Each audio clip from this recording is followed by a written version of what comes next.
আসসালামু আলাইকুম এভরিওয়ান। আজকে একটা পাঁচমিশালি সবজি ভাজির রেসিপি নিয়ে চলে আসলাম।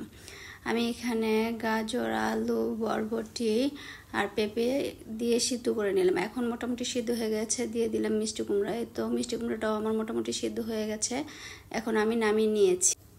আমি একটা কড়াই বসিয়ে দিয়েছি। কড়াইতে আমি দিয়ে দিলাম একটু বাটার, সাথে সয়াবিন তেল দিয়ে এখন ভালো করে তেলটাকে গরম করে 2টা শুকনো মরিচ আর একটু পাঁচফোড়ন দিয়ে দিলাম, একটু কাঁচামরিচ আর পেঁয়াজ দিয়ে দিলাম।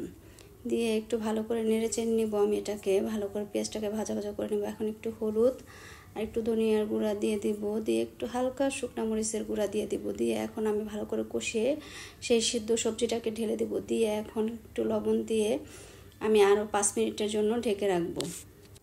এই তো আমি ঢেকে দিলাম। এখন আমার 5 মিনিট হয়ে গেছে। এখন আমি একটু খুলে আবার একটু নেড়ে চেড়ে দিয়ে একটু চিনি দিয়ে এখন আমি এটাকে ভালো করে মিশিয়ে নিব।